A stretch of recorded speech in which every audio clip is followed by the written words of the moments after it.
The chamber stretched nearly a kilometer in diameter, its walls made of crystalline material that shifted colors with each speaker's voice.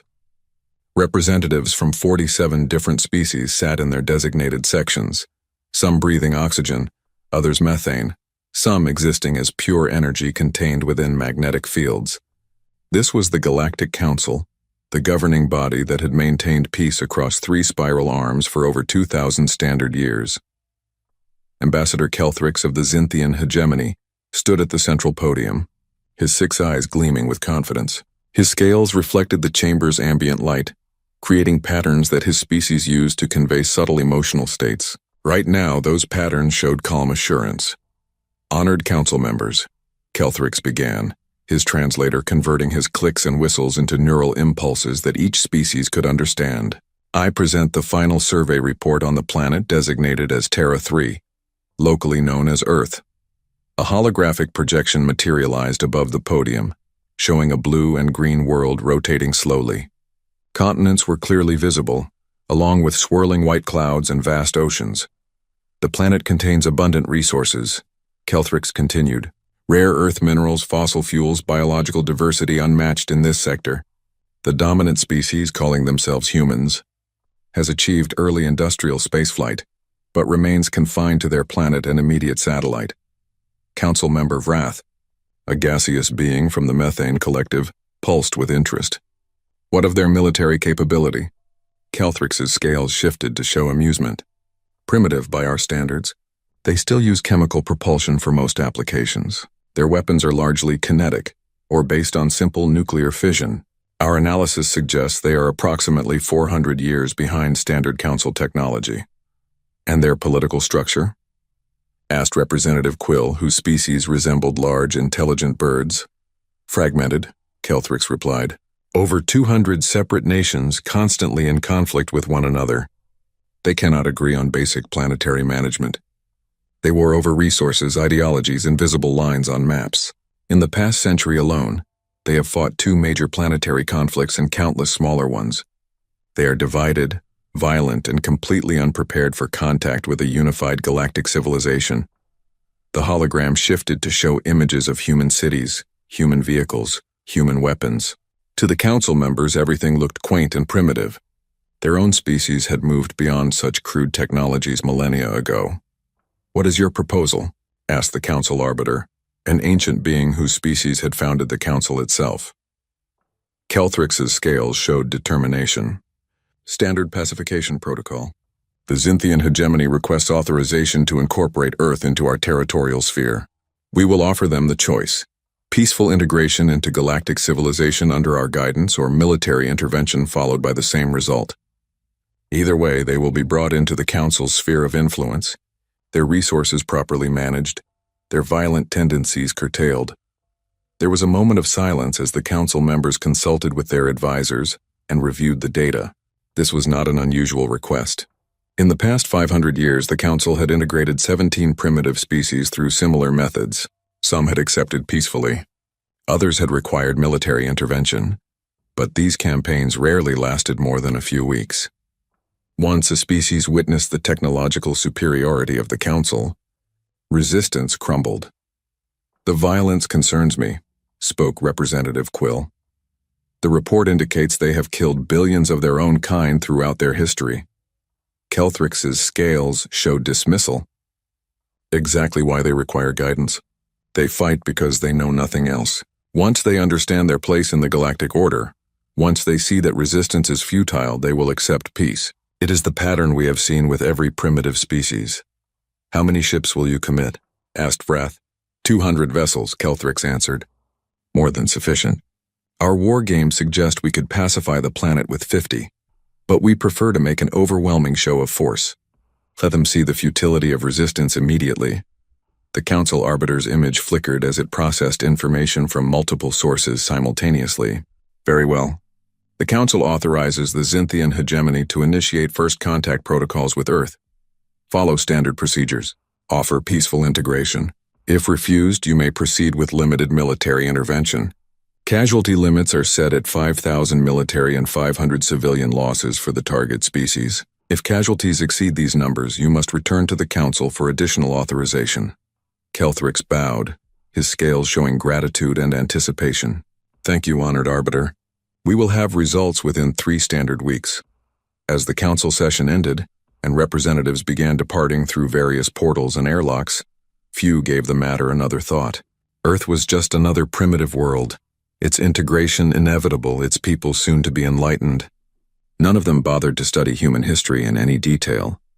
None of them noticed the warning signs scattered throughout humanity's violent past. If they had looked closer, they might have discovered humanity's greatest military theorist, a man named Karl von Clausewitz, who had written centuries earlier, "War is the continuation of politics by other means." They might have learned about total war, about the willingness of humans to sacrifice everything rather than accept subjugation. They might have studied the siege of Leningrad, where humans ate wallpaper paste and leather to survive rather than surrender. They might have analyzed Vietnam, Afghanistan, the countless insurgencies that had bled empires dry across millennia. But the council did not look closer. They never did. 3 months later, the Xinthian fleet emerged from faster-than-light travel at the edge of Earth's solar system.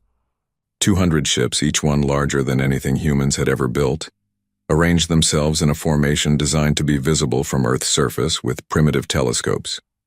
They wanted to be seen. They wanted humanity to feel small. Admiral Therex commanded the flagship, a vessel that had participated in 4 previous pacification campaigns, all successful. He stood in the command center, surrounded by holographic displays showing Earth's electromagnetic spectrum, its satellite networks, its military installations. Begin the broadcast, he ordered. Across Earth, every radio, every television, every computer screen suddenly displayed the same message. The Xinthians had hacked into every human communication system simultaneously, a demonstration of their technological superiority. The message appeared in 3,000 languages, dialects, and formats. People of Earth, we are the Xinthian hegemony, representatives of the Galactic Council. You are not alone in the universe. We come to offer you a choice. Accept peaceful integration into galactic civilization. We will guide you, protect you, and elevate you to your proper place among the stars. Or refuse and face the consequences of remaining isolated and primitive. You have 72 hours to respond. The transmission ended. The Xinthian fleet waited. On Earth, chaos erupted. Governments scrambled to coordinate responses. Scientists analyzed the transmissions, confirming they were genuine. Religious leaders debated the theological implications. Citizens took to the streets in fear, anger, and confusion. But behind closed doors, in bunkers and command centers scattered across the planet, a different conversation was taking place. Military leaders who had spent 50 years preparing for this exact scenario activated protocols that had been developed in secret. Resources were mobilized, weapons were readied, and one message was sent to every government on Earth. Remember the contingency. Remember what we agreed. No surrender. Not ever. 72 hours later, Admiral Therex waited for Earth's response. He expected a fractured reply, different nations trying to cut separate deals, some accepting, others requiring further persuasion. That was the pattern with divided species. Instead, every government on Earth broadcast the same message simultaneously, in every language the Xinthians had used. No. Just that one word. No explanation. No negotiation. No counteroffer. Simply, no. Admiral Therex stared at the display in confusion. They refuse? All of them? How is this possible? The analysis said they could not agree on anything. His second-in-command checked the data. It appears to be a coordinated response. Every government issued the statement at exactly the same moment. Perhaps they do not understand, Therex said. Broadcast again. Explain the consequences of refusal. The second transmission was less friendly. It outlined exactly what would happen if Earth continued to refuse. Orbital bombardment of military installations, destruction of satellite networks, targeted strikes on industrial centers, the systematic dismantling of Earth's capacity to resist. Earth's response came within minutes this time, and it was even shorter. Come and try. Admiral Therex felt something he had not experienced in any previous campaign. Uncertainty. These humans were not behaving according to the models. They should be frightened, divided, desperate to negotiate. Instead, they seemed almost eager for conflict. Very well, Therex said quietly. Initiate Phase 1, disable their satellites. Strike their military command centers. Show them what resistance costs. The Zynthian fleet moved into closer orbit. Energy weapons, invisible to human eyes but devastating in their precision, lanced down from space. Satellites exploded into debris. Military bases across 5 continents erupted in flame as kinetic strikes hit them from orbit. The Zynthians were careful to minimize civilian casualties as the Council required. They targeted only military assets. Earth went dark as communication satellites were destroyed. Its military command structure was decapitated as bases were eliminated. By all standard models, this should have been the end. Earth should have surrendered within hours, leaderless and blind. Instead, something else happened. From underground bunkers, from mobile command centers, from submarines hidden beneath Arctic ice, secondary communication networks activated. These were crude by galactic standards, using old radio technology and hardened landlines, but they worked. Earth's military had prepared for this. They had always known their satellites would be the first target. And then the humans struck back. Their weapons were primitive, yes, but they had numbers. Thousands of missiles rose from hidden silos, from mobile launchers, from submarines. Most were destroyed by Zynthian point defense systems, but not all. 3 Zynthian ships were hit by nuclear weapons, their shields overwhelmed by the sheer primitive force of the blasts. The ships survived, but were damaged. Admiral Therex watched in shock as damage reports came in.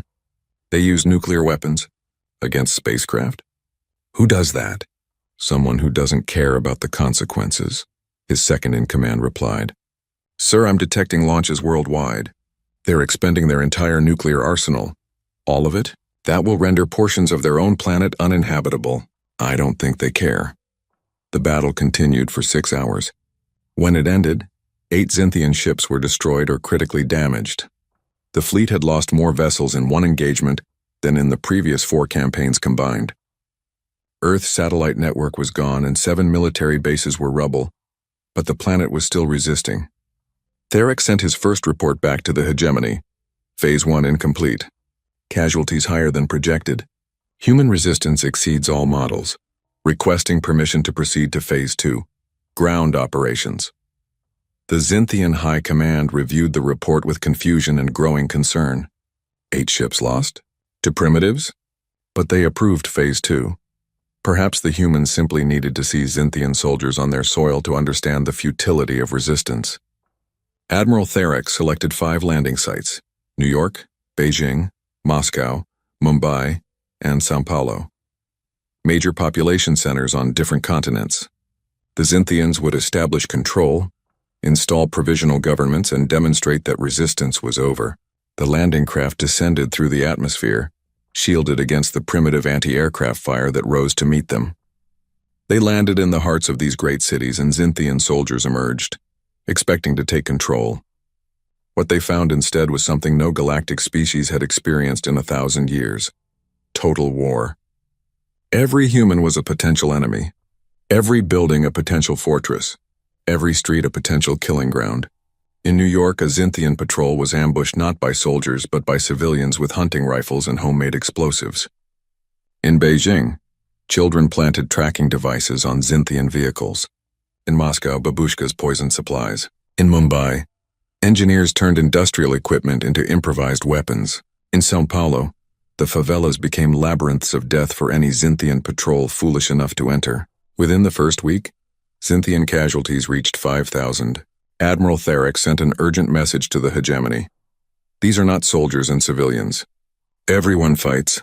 Everyone resists. Request immediate reinforcements and authorization to exceed casualty limits. The Zynthian High Command forwarded the request to the Galactic Council, along with a note that would prove prophetic. They are all soldiers. Every single one of them knows how to fight. Commander Zyloth stood in what had once been the lobby of the United Nations building in New York City. The windows were shattered, the floors covered in debris, and the famous hall where humanity had debated its own affairs now served as a Zynthian command post. He had been assigned to govern this city of 8 million humans. A task he had assumed would be simple. It was not simple. Another convoy attacked, reported his lieutenant, a young officer whose scales had lost their healthy sheen over the past 3 months. 5 casualties. The supplies never reached the forward position. Where was the ambush? Zyloth asked, studying a holographic map of the city. Queens, a residential area. Preliminary reports indicate the attackers were using the sewage tunnels to move unseen. By the time our forces responded, they had vanished. Xyloth's scales showed frustration. This was not how occupation was supposed to work. In every other campaign he had studied, the defeated species accepted their new circumstances. Resistance movements existed, yes, but they were small, poorly organized, usually crushed within months. The humans were different. What about the civilians we arrested yesterday? Xyloth asked. The ones who were distributing anti-occupation literature? We released them per protocol. They were non-combatants. And where are they now? The lieutenant checked his data tablet. Unknown. They dispersed into the population. Xyloth made a sound of disgust. That was the problem. There was no clear line between combatant and non-combatant among humans. The woman who served food at the checkpoint might be memorizing patrol schedules for the resistance. The old man who cleaned the command post might be planting listening devices. The child who smiled at Xynthian soldiers might be reporting their movements to hidden fighters. A junior officer entered the command center, carrying a data pad. Sir, I have completed the analysis you requested of human historical databases. And? Xyloth asked. The junior officer's scales showed distress. Sir, I believe we have made a grave error. The humans have a concept they call total war. It means the complete mobilization of their entire society for conflict.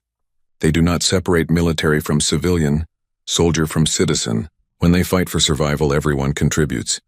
Xyloth took the data pad and began reading. His scales slowly shifted from frustration to shock to something approaching fear. The siege of Leningrad.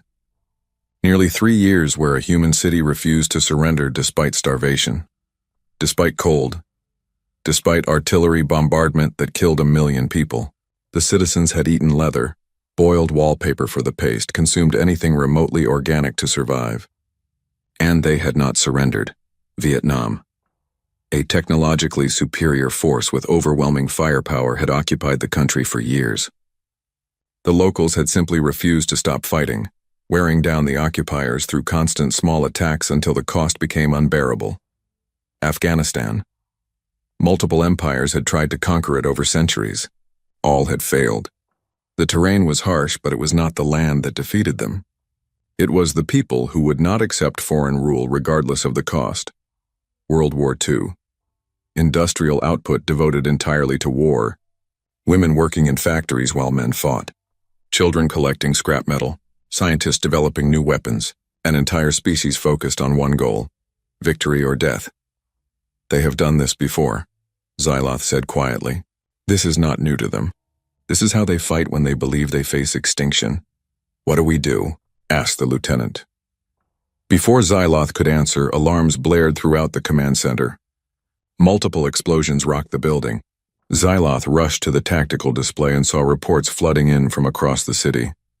Coordinated attacks on Xynthian positions, supply depots, communication nodes.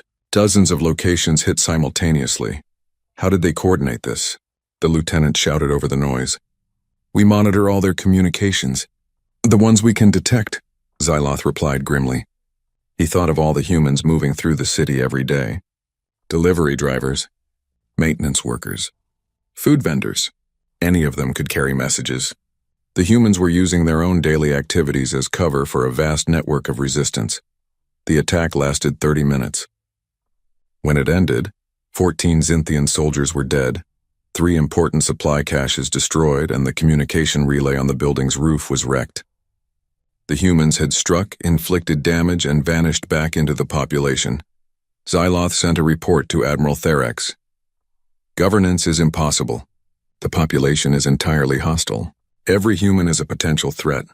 Request permission to implement stricter security measures. But stricter security measures only made things worse. Checkpoints slowed movement, which made logistics difficult. Curfews meant fewer eyes on the streets at night, which made ambushes easier. Collective punishments turned even moderate humans into active resistors. Every action the Xynthians took seemed to strengthen human resolve rather than break it. Meanwhile, in the mountains of Colorado, a very different kind of resistance was taking place. General Sarah Chen stood in an underground bunker that had been built 50 years ago for exactly this purpose. Around her, military officers and scientists studied holographic projections of a Xynthian transport ship. It had been shot down 3 weeks ago in the Rockies, and a special forces team had secured it before Xynthian recovery forces arrived. Tell me you have something, Chen said to Dr. Robert Martinez, the lead scientist on the reverse engineering team. Martinez grinned. He was 60 years old, had survived the initial orbital bombardment of NORAD, and had spent the last 3 months sleeping 4 hours a night while studying alien technology. General, we have everything. He activated a display showing the ship's engine. This is their FTL drive. Faster than light travel. The math is complex, but the principle is actually elegant once you understand it. They create a bubble of warped space-time around the ship, which allows it to move faster than light relative to normal space. Can we build one? Chen asked. We're already building one, Martinez replied. We have the manufacturing facilities for it. We just needed to understand the theory. Give us 6 months and we will have our first FTL-capable ship. Chen felt something she had not felt since the invasion began. Hope. What else? Their weapon systems are actually inferior to what we expected, Martinez continued. They rely heavily on energy shields to protect them, which is why our nuclear weapons were partially effective. The shields can handle directed energy weapons easily, but they struggle with massive kinetic and explosive force. Our missiles are primitive by their standards, but they hit hard enough to overwhelm the shields if enough get through. So we can hurt them, Chen said. We can kill them, Martinez corrected. We just need to get close enough. Their ships are faster than ours, more maneuverable, better protected. But if we can build our own FTL ships, we can strike where they do not expect us. Chen studied the ship's schematics. An idea was forming in her mind, terrible and necessary. The Xinthians had come to Earth expecting a short, clean campaign. They had rules, protocols, casualty limits they imposed on themselves. Humanity had no such restrictions. They were fighting for survival, and in such a fight there were no rules. How long until we have 10 ships? Chen asked. Martinez calculated quickly. 8 months. Maybe 9. We are stripping every resource we can to build them. Factories that made cars are now making engine components. Power plants are being retrofitted. It is the biggest industrial mobilization since World War II.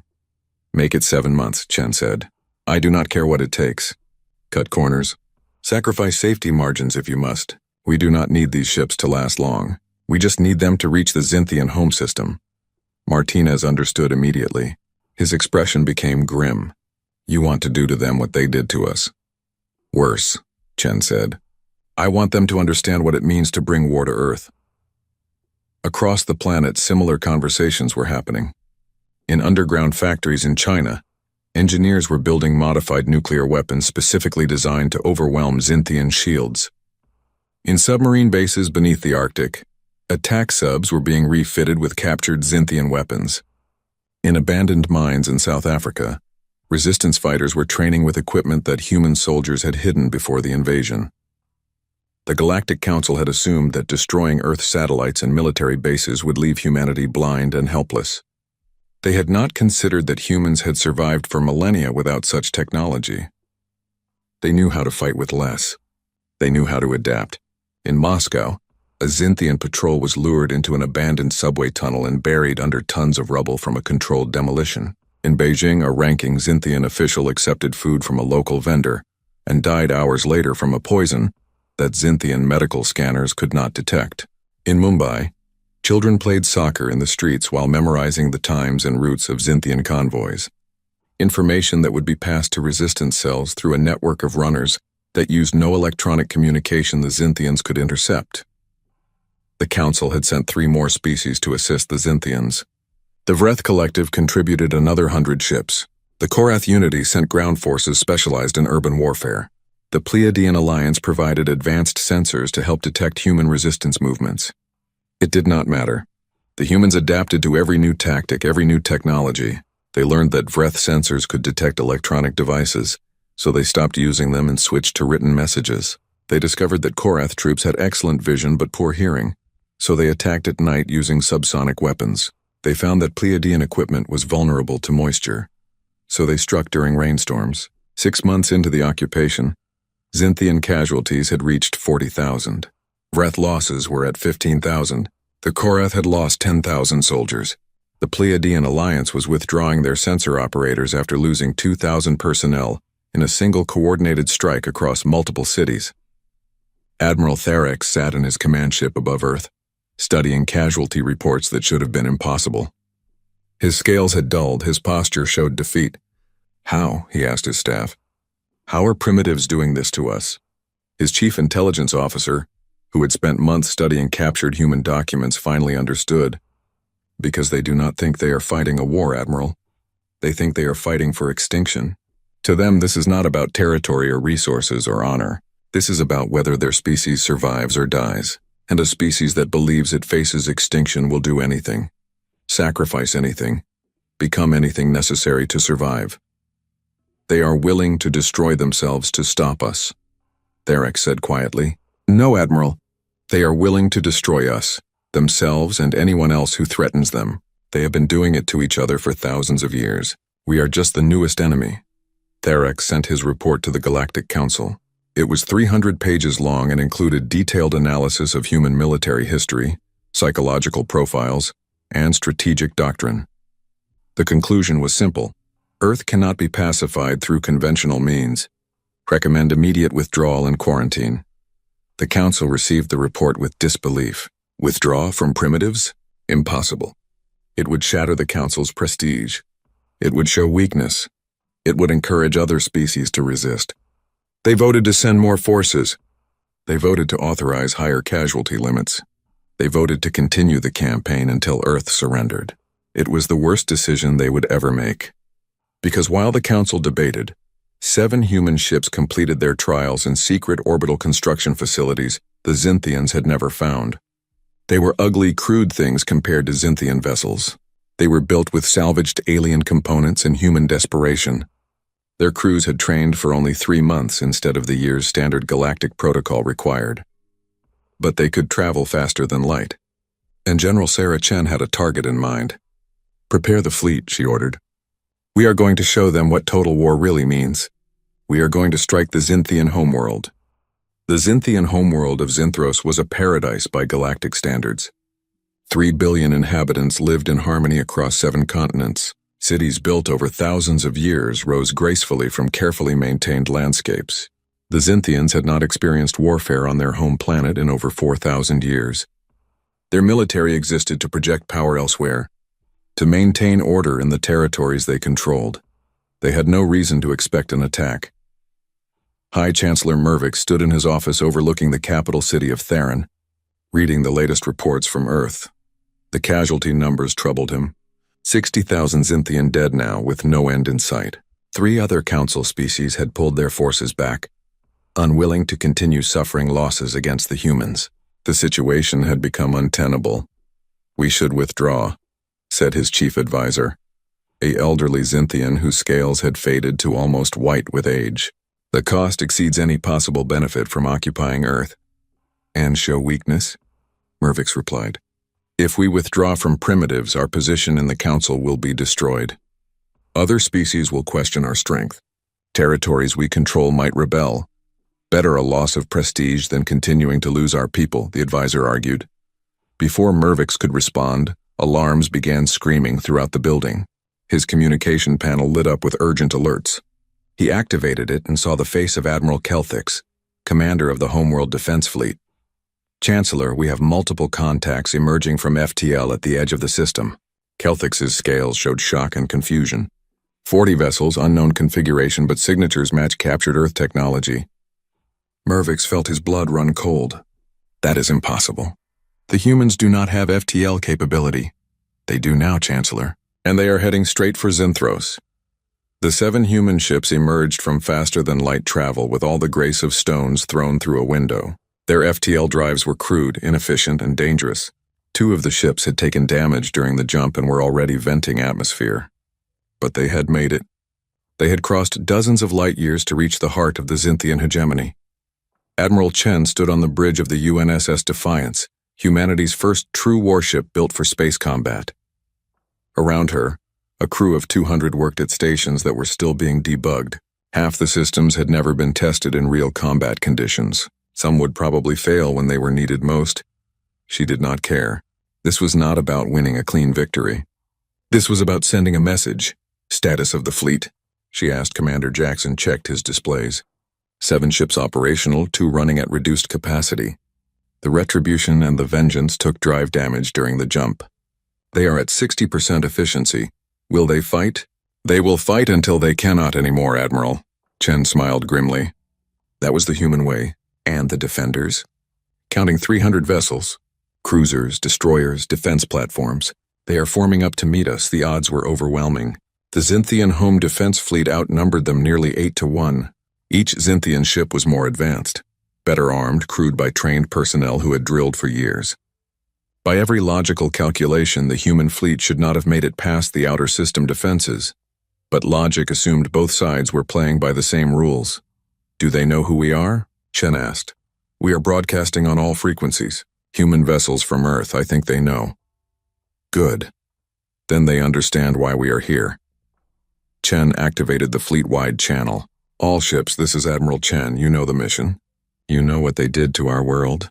Now we show them what it feels like. Do not target their military vessels. Target their infrastructure, power grids, water treatment, communication satellites, food distribution. Make them hurt the way they made us hurt. Make them understand. Across the human fleet, weapon systems came online. These were not sophisticated energy weapons like the Zynthians used. Humans had taken a different approach. They had loaded their ships with nuclear missiles, kinetic kill vehicles, and modified mining equipment designed to drop asteroids from orbit. It was primitive, brutal, and devastatingly effective against targets that could not move. The Zynthian defense fleet accelerated to intercept, confident in their numerical superiority. Admiral Kelthix watched the human ships approach and found himself confused by their formation. They were not moving to engage his fleet. They were trying to get past it toward Zinthros itself. They seek to bypass us, his tactical officer reported. Should we pursue? Kelthix hesitated. The smart tactical decision was to destroy the human fleet in open space, where his numerical advantage was absolute. But if even one human ship reached Zinthros, it could strike at civilian targets. The defense fleet existed to prevent exactly that scenario. Split the fleet, he ordered. 150 ships pursue and engage. The remaining forces form a defensive sphere around Zinthros. We will crush them between our forces. It was sound tactics against any normal opponent. But the humans were not normal opponents. The human fleet split as the Zynthians closed in. 5 ships turned to face the pursuing Zynthian force while 2 badly damaged ships continued toward the planet. It looked like a desperate delaying action. A futile attempt to buy time for the crippled vessels to strike at the homeworld. The Zynthians took the bait. As the 2 fleets met, the humans did something the Zynthians had never encountered. They rammed. The UNSS Retribution, already venting atmosphere and running on partial power, accelerated directly into the Zynthian formation at maximum speed. Its captain had evacuated all non-essential personnel to escape pods moments before impact. The ship hit a Zynthian cruiser at relativistic speed. The explosion was visible from the surface of Zinthros, a brief new star that outshone the system's sun for 3 seconds. Both ships were obliterated. The shockwave damaged a dozen nearby Zynthian vessels. What are they doing? Kelthix shouted. That was suicide. His tactical officer's scales showed horror. They are not trying to win, Admiral. They are trying to kill as many of us as possible. The human fleet did not fight like any galactic military. They had no concern for preservation of assets, no doctrine of measured response. When a ship was too damaged to continue, its crew evacuated and used it as a weapon. When ammunition ran low, they rammed. When shields failed, they kept fighting with hull-mounted weapons until their ships came apart. In 20 minutes, all 5 human ships were destroyed or disabled, but they had taken 40 Zynthian vessels with them. 40 ships destroyed by 5. The mathematics should have been impossible. Admiral Kelthix stared at the debris field in shock. His pursuing force had been cut in half, and while they had been engaged, the 2 damaged human ships had reached Zinthros. The UNSS Defiance and UNSS Vengeance emerged through the defensive screen around Zinthros, not through superior tactics or technology, but through sheer recklessness. They had burned through their armor, their shields, everything that protected them, using every bit of energy to push through the Zynthian defenses at maximum speed. They were falling apart as they entered orbit. But they still had weapons. And Admiral Chen had very specific targets. Launch everything, she ordered. Do not stop until we have nothing left. Nuclear missiles fell from the Defiance like rain. Not toward cities. Not toward the Zynthian population, but toward the infrastructure that kept a modern civilization functioning. Power generation facilities exploded in mushroom clouds. Water purification plants were reduced to radioactive craters. Communication satellites were destroyed by kinetic kill vehicles moving at orbital velocity. Food distribution centers burned. The Xynthian defense fleet scrambled to stop them. But the human ships were moving too fast, launching too many weapons. Point defense systems could not intercept everything. Some missiles got through. Enough got through. Admiral Chen watched as her ship came apart around her. Hull breaches were spreading. Life support was failing. The engines were running on emergency power. It did not matter. The mission was almost complete. Impact assessment? She asked calmly as debris flew past her head. Commander Jackson, blood running down his face from a head wound, checked his barely functioning display. 70% of Xynthros' power grid is offline. Water treatment down 40%. Communication infrastructure destroyed. Food distribution networks disrupted. Agricultural processing facilities hit. They will not have power, clean water, or organize food distribution for months. Chen nodded. It was enough. All hands abandoned ship. Get to the escape pods. We are done here. The crew evacuated. Chen was the last to leave as tradition demanded. She took one final look at her dying ship, the first human warship to strike deep into enemy territory, and felt a strange pride. They had done the impossible. They had crossed the galaxy and hurt an enemy that thought themselves untouchable. The Defiance broke apart 30 seconds after she ejected. The Vengeance followed minutes later. But the damage was done. On the surface of Xynthros, billions of Xynthians stared at the mushroom clouds rising from their power plants and industrial centers. For the first time in 4,000 years, they heard the sound of war on their homeworld. Sirens wailed. Emergency services were overwhelmed. And everywhere the same question: why? High Chancellor Mervix watched his capital city go dark as the power grid failed. Emergency generators came online, but they could only power critical systems. The city that had never known darkness was plunged into night. Casualties? He asked quietly. His chief advisor checked the reports. Surprisingly low. They avoided population centers, but the infrastructure damage is catastrophic. It will take months to restore full power. Water treatment is severely compromised. Food distribution is disrupted. We are looking at possible shortages. They did to us what we did to them, Mervix realized. They targeted our infrastructure, our capacity to function as a civilization. Not our military, not our people. They wanted us to suffer without mass casualties. It is a mercy of sorts, the advisor said. No, Mervix corrected. It is a demonstration. They are showing us they can strike anywhere. They are proving that our military cannot protect us. And they are doing it without creating martyrs through civilian casualties. It is psychological warfare at the highest level. He activated his communication panel and sent an urgent message to the Galactic Council. Earth has demonstrated FTL capability and the will to strike at homeworlds. They must be stopped immediately. But it was already too late for immediate action. Over the next month, 5 more Council species found human fleets in their home systems. The pattern was always the same. Small crewed human ships would emerge from FTL, fight through defenses with suicidal determination, and strike at infrastructure before being destroyed. They never targeted civilians directly. They never tried to occupy territory. They simply demonstrated that they could reach anywhere and hurt anyone who had participated in Earth's invasion. The Vreth Collective lost 30% of their orbital industrial capacity. The Korath Unity watched their planetary communication network burn.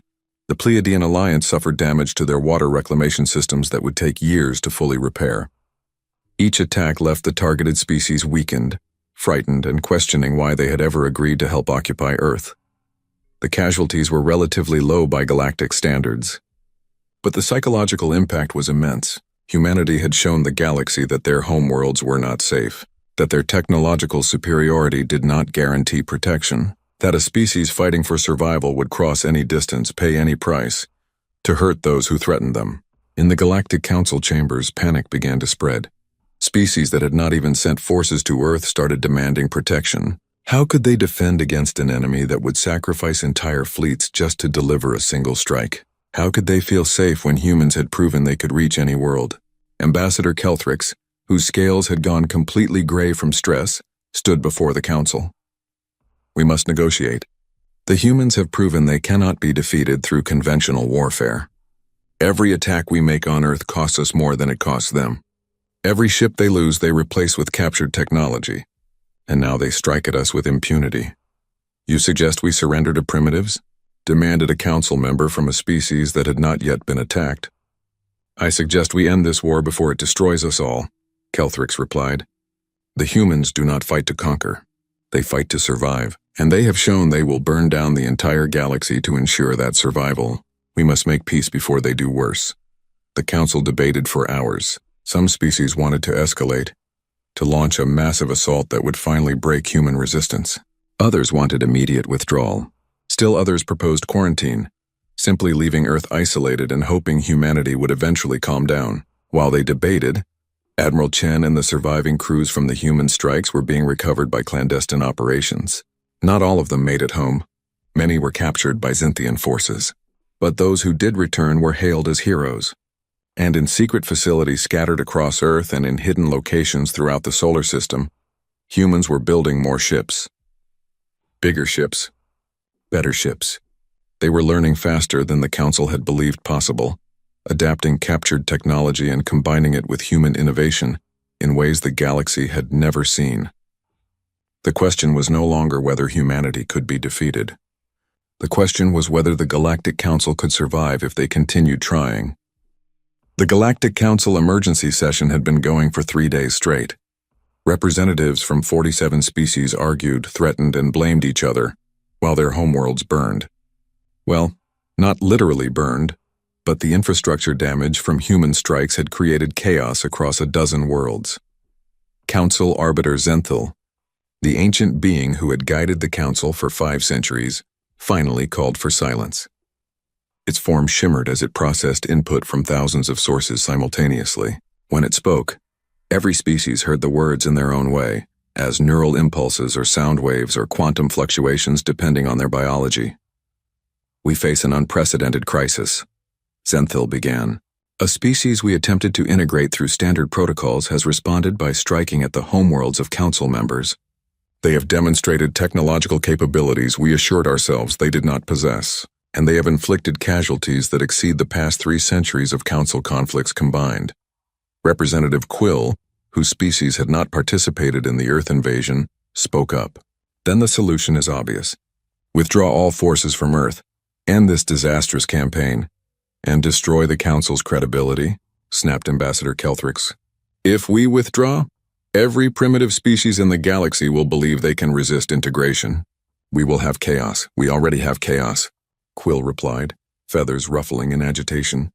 My homeworld has had to upgrade our defense fleet 3 times in the past 2 months, because the population fears human attacks, even though we sent no forces to Earth. The psychological impact of humanity's strikes extends far beyond the species they have actually hit. Councillor Vrath pulsed with anger. The Vreth Collective demands compensation. Our orbital industries will take a decade to rebuild. The humans destroyed infrastructure worth trillions of credits. The Korath Unity seconds this demand, added the Korath representative. Our communication networks were the work of generations. The humans erased it in hours. Xenthil absorbed all the input and made a decision. We will send a delegation to Earth, not to demand surrender but to negotiate terms. The chamber erupted in protest.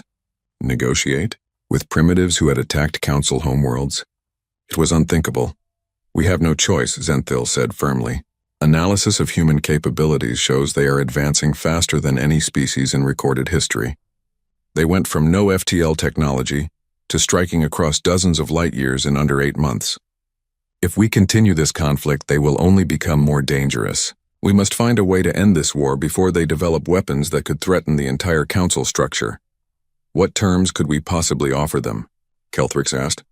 They have shown they do not want integration. They want us gone. Then perhaps, Xenthil said quietly, we should be gone. The debate continued for another day before a vote was called. The motion to send a negotiation delegation passed by a narrow margin. Many species voted against it out of pride or fear of setting a precedent. But enough were frightened of continued human strikes to approve the measure. Meanwhile, on Earth, the situation had changed dramatically. General Chen stood in what had once been a hidden bunker in Colorado, but was now a bustling military command center. The Xinthians still controlled major cities, but their grip was weakening. Supply lines were constantly under attack. Casualties mounted daily, and morale among the occupation forces was collapsing as they realized they were not winning. "We have confirmation," Commander Jackson reported. "The Council is sending a delegation. They want to talk." "About what?" Chen asked. "Surrender terms?" "Unknown. But the diplomatic channels suggest they are prepared to discuss withdrawal." Chen allowed herself a small smile. It was working. The strategy had been risky. Strike at homeworlds, show the enemy they were vulnerable, make the cost of occupation unbearable. It had cost them dearly. Thousands of human lives lost in the strikes, but it had broken the Council's will to continue. "What is our position?" asked Colonel Maria Santos, who had led the resistance in São Paulo and earned a reputation for tactical brilliance. "We do not negotiate from weakness," Chen replied. "We have 20 ships now and we are building more. The Council knows we can strike anywhere. They know we are only getting stronger. So we give them terms that ensure this never happens again." "Complete withdrawal?" Santos asked. "More than that. Reparations, recognition, a council seat. We make sure that Earth is never threatened again." Jackson frowned. "Some will see that as excessive. We are asking for more than most victorious species receive." "We are not most species," Chen said coldly. "They came to our world. They killed our people. They burned our cities. Now they will pay the price for that decision." The negotiation took place on a neutral station at the edge of Council space. The human delegation was led by Ambassador Patricia Williams, a former diplomat who had spent the war coordinating resistance cells. She was accompanied by military advisors, including General Chen, and scientists who understood the captured technology better than anyone. The Council delegation was larger, representing every species involved in the invasion, plus several neutral parties meant to mediate. Ambassador Kelthrix led the Council's negotiators, his scales now permanently dulled by stress. The negotiations began cordially enough. Both sides stated their positions. The Council offered complete withdrawal of all forces from Earth and immediate cessation of hostilities. They expected humanity to accept with gratitude. Ambassador Williams listened politely, then presented humanity's terms. Complete and immediate withdrawal of all Council forces from Earth and the Sol system. Formal recognition of Earth as a sovereign power with full voting rights in the Galactic Council. Reparations totaling 5 trillion galactic credits to be paid over 20 years. Return of all human prisoners and captured equipment. And a mutual non-aggression pact guaranteeing that no Council species will take hostile action against Earth for the next century. The Council delegation stared in shock. Kelthrix's scales showed disbelief. "These terms are absurd. You are demanding what victorious conquerors receive, not a species that has barely held off occupation." "We have done more than hold off occupation," Williams replied calmly. "We have struck at your homeworlds. We have proven we can hurt you anywhere in the galaxy, and we have demonstrated that we are advancing technologically faster than you can counter. These are not the demands of the desperate. These are the terms of a species that can continue this war indefinitely if necessary." "You would continue fighting?" asked Representative Quill. "After all the death and destruction? Would you rather we demonstrate our capabilities again?" Chen interjected. "We have 40 ships now. Next month we will have 60. In 6 months we will have 200. How many of your worlds can afford another strike?"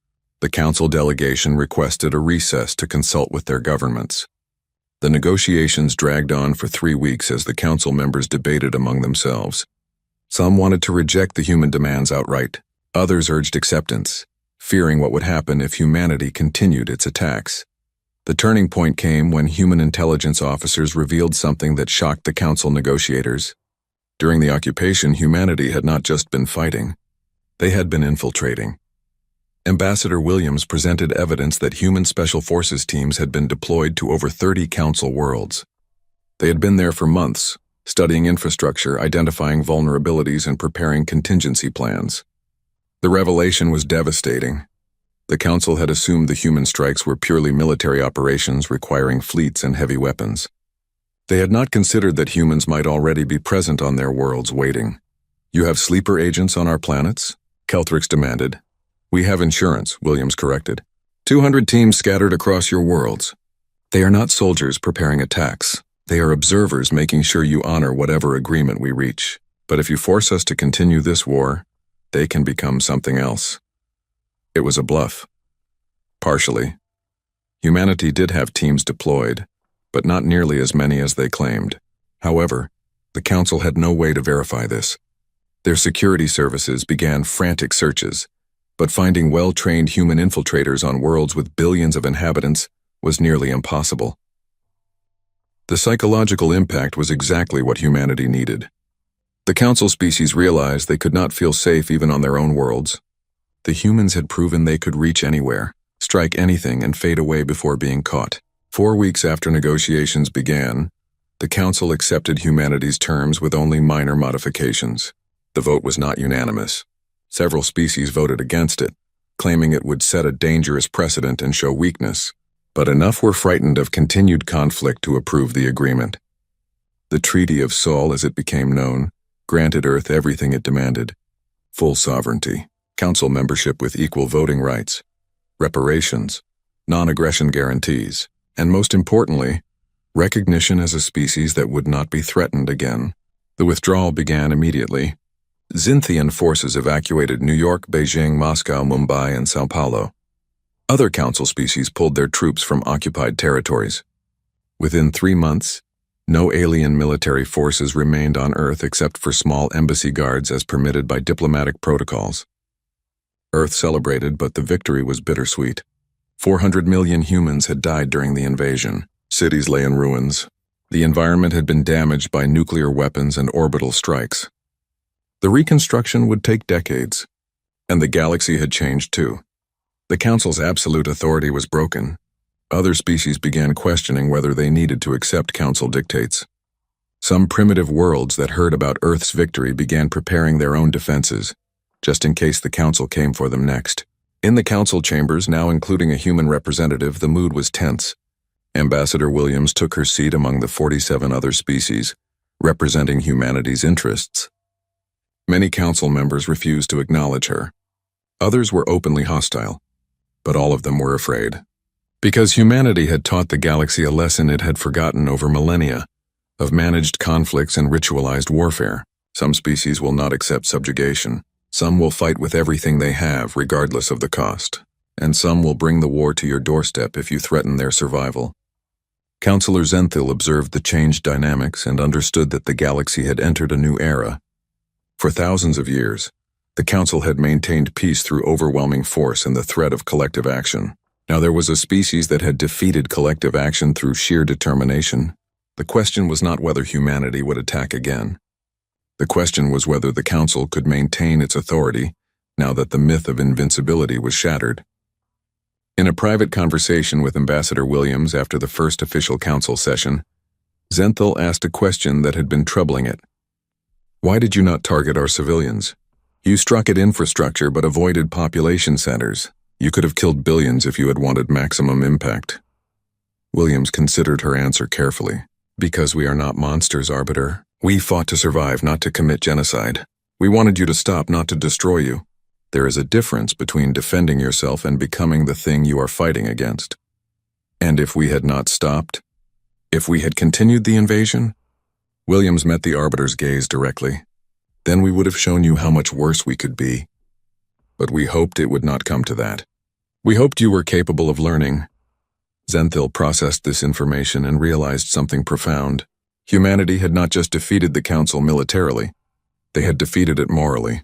They had proven that you could fight a brutal war without losing your ethics, that you could strike back without becoming the aggressor, that you could win without needing to destroy your enemy completely. It was a lesson the Council had not expected to learn from primitives. As the session ended and representatives departed to their embassies and quarters, whispers spread through the station. The humans had won, not just the war but a place at the table, and the galaxy would never be the same. 3 years had passed since the Treaty of Sol. The galaxy had settled into an uneasy new normal, with humanity now a full member of the Galactic Council. Earth's seat in the Great Chamber was no longer questioned, though it was not exactly welcomed by many species.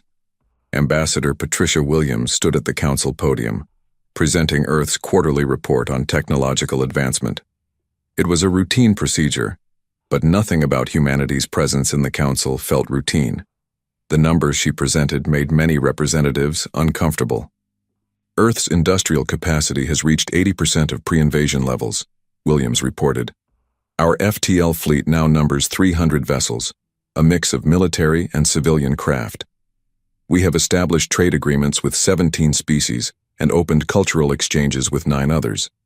What she did not mention, but everyone knew, was that those 300 vessels included some of the most aggressively designed warships in the galaxy. Human engineers had taken captured Council technology and improved it, creating hybrid designs that combined alien sophistication with human ruthlessness. After the presentation, Williams met privately with Arbiter Zenthal in a secure diplomatic suite. The ancient being had requested the meeting to discuss a matter of mutual concern. A situation has developed at the galactic rim, Zenthal explained. A species we had not previously encountered has begun expanding aggressively. They are called the Krell Swarm. Initial contact attempts were met with violence. They do not negotiate. They do not accept surrender. They simply attack, consume, and move on. Williams studied the holographic display showing Krell movements. How many worlds have they hit? 43 in the past 6 months. The death toll exceeds 2 billion. They are unlike any species we have encountered. They fight without mercy, without pause, without any apparent goal beyond expansion and consumption. And you want Earth's help, Williams said, understanding immediately. Zenthal's form shimmered with something that might have been embarrassment. The Council's military doctrine is not designed for an enemy like this. We wage war with rules, with restraint, with casualty limits. The Krell recognize none of these things. When we send fleets to defend worlds, they simply overwhelm us through numbers and complete disregard for losses. They fight like we do, Williams observed. Yes, which is why we need species that understand that kind of warfare. Williams leaned back in her chair, considering. This was the moment humanity had been preparing for since joining the Council. They had known their role would eventually shift from defeated enemy to useful ally. But she had not expected it to happen so quickly. What is the Council prepared to offer? Full operational command of the defensive campaign, access to Council military resources, and recognition that human military doctrine, which we once condemned as barbaric, may be necessary when facing truly barbaric enemies. William smiled slightly. You want us to teach the galaxy how to fight total war. We want you to stop the Krell before they reach core Council worlds. How you do that is your decision. The decision was made. Earth would lead the defense against the Krell Swarm. General Sarah Chen, now promoted to Supreme Commander of Council Defense Forces, stood in the war room on Earth's first orbital battle station. Around her, military officers from a dozen species studied tactical displays showing the Krell advance. It was a strange coalition, species that had fought against Earth just 3 years ago now serving under human command.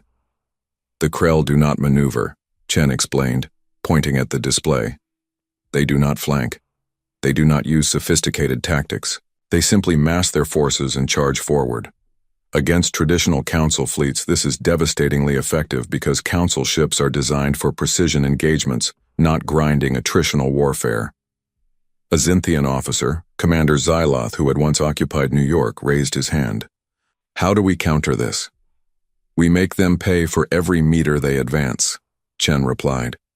We abandon the concept of preserving our forces for future battles. Every engagement becomes total commitment. We mine their approach routes. We use weapons the Council considers excessive.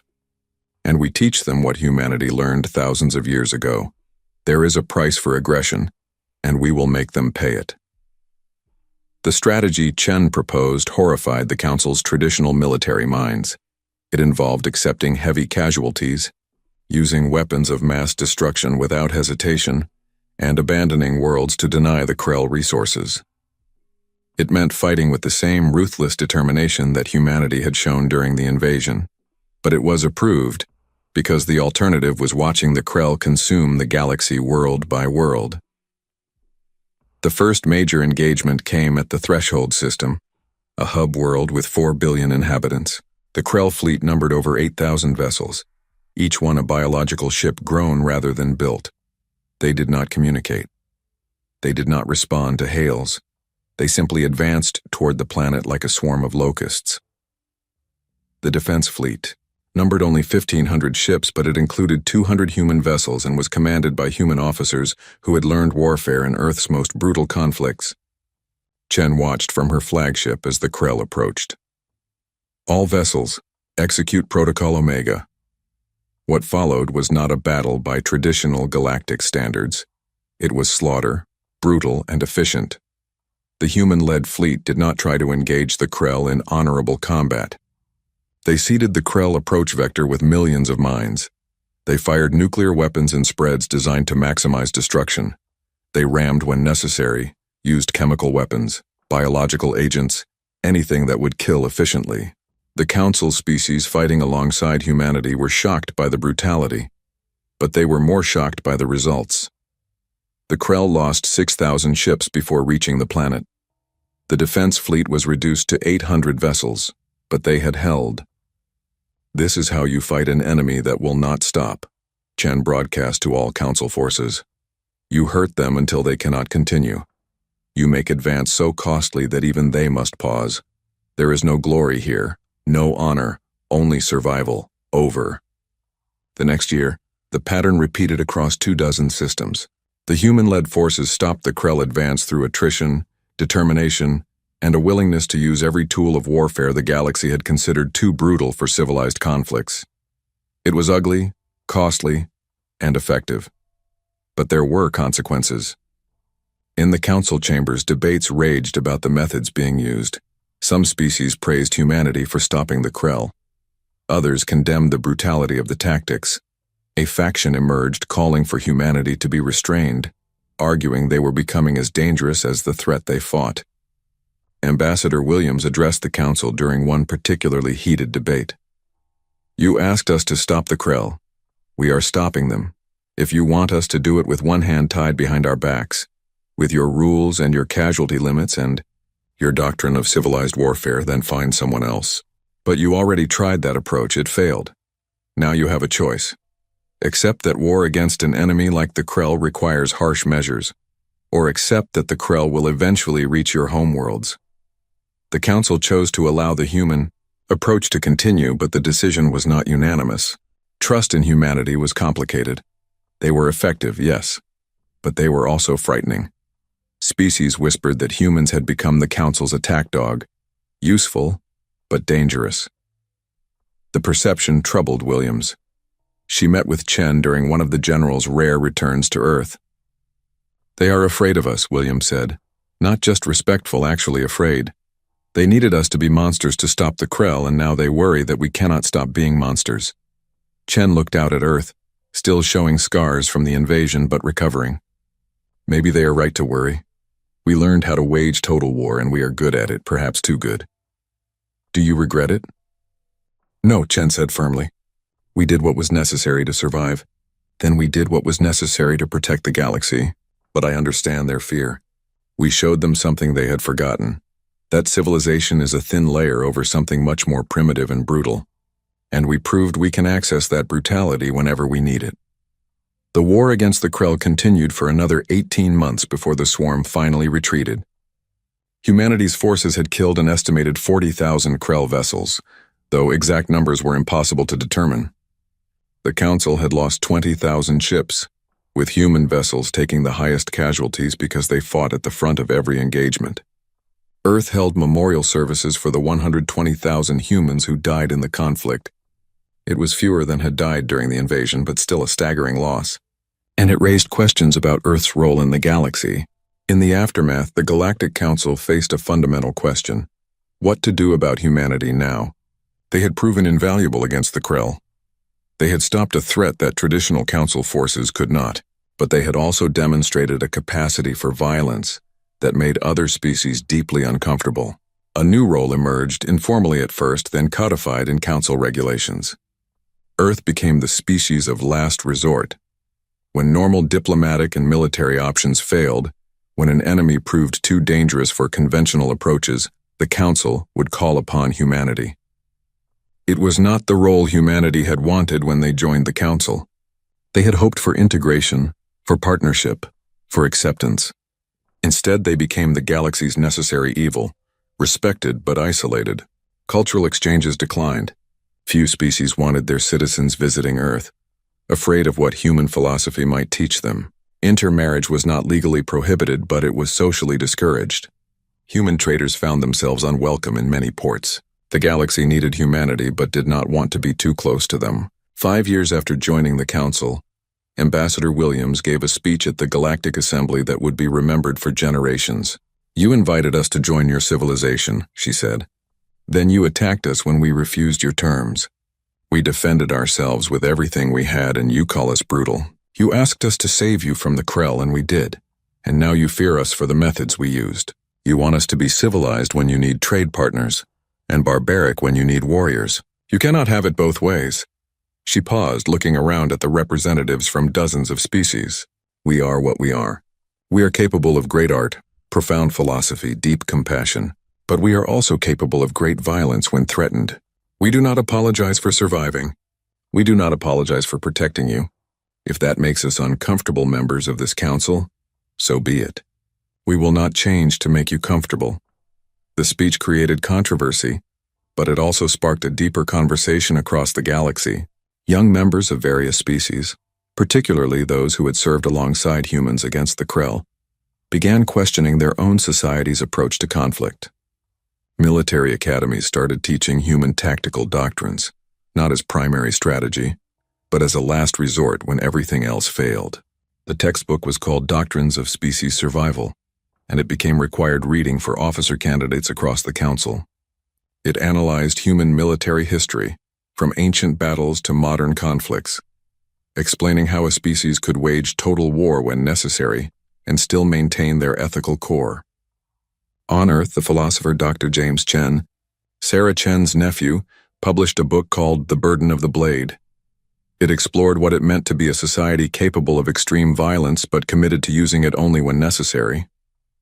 The book became controversial both on Earth and across the galaxy, but it sparked important debates about the nature of civilization and the capacity for violence. "Every society has darkness within it," Dr. Chen wrote. "The question is not whether you have this capacity, but whether you can control it, deploy it when necessary, and then put it away when the crisis passes. We are judged not by our capacity for violence, but by our wisdom in its application." A decade after the invasion, Earth had become something unique in the galaxy. Not the strongest military power, though their forces were formidable. Not the most technologically advanced, though they were innovating rapidly. Not the most populous or wealthy or influential in traditional measures. Instead, Earth had become the species others studied when they wanted to understand how to survive against impossible odds, when they wanted to know how a civilization could fight with everything it had and still maintain its values, when they needed to understand the balance between civilization and survival. The scars of the invasion were still visible. Memorials in every city honored those who had died. Museums preserved artifacts from the occupation, reminding future generations of what humanity had survived. And in every military academy on Earth, cadets studied not just how to fight, but why to fight and when to stop fighting. Ambassador Williams, now retiring after years of service, gave one final address to the Galactic Council. "When you invaded us, you thought we were weak because we fought among ourselves. You did not understand that conflict was how we learned, how we evolved, how we prepared. You brought war to our world thinking we were primitive. You learned we were simply practicing." She smiled, and there was no hostility in it, only a kind of sad wisdom. "We do not want to be the galaxy's warriors. We would prefer to be your artists, your philosophers, your friends. But you have made us what we are. You attacked us and we learned how to strike back. You created the very thing you feared. Now the galaxy knows. There is a species that remembers how to fight total war, that will do anything to survive, that can reach across light years to make their enemies regret threatening them. We did not choose this role. You chose it for us, and now we all live with the consequences." She stepped down from the podium to silence, not hostile silence, but thoughtful. The galaxy was still learning what it meant to have humanity as a member of the Council. Years later, when a new threat emerged from a different direction, the Council did not hesitate. The call went out to Earth immediately, because the galaxy had learned its lesson. Sometimes peace required the capacity for war. Sometimes civilization needed to remember its capacity for survival at any cost. And sometimes, when the truly dangerous threats emerged, you needed a species that had never forgotten how to fight like their existence depended on it. Because for humanity it always had. The galaxy had tried to make them kneel. Instead, humanity had taught them all to remember. Some species will not kneel, no matter the cost. And the wise do not force such species to prove it. The lesson had been brutal, costly, and unforgettable. But it had been learned, and the galaxy was different because of it.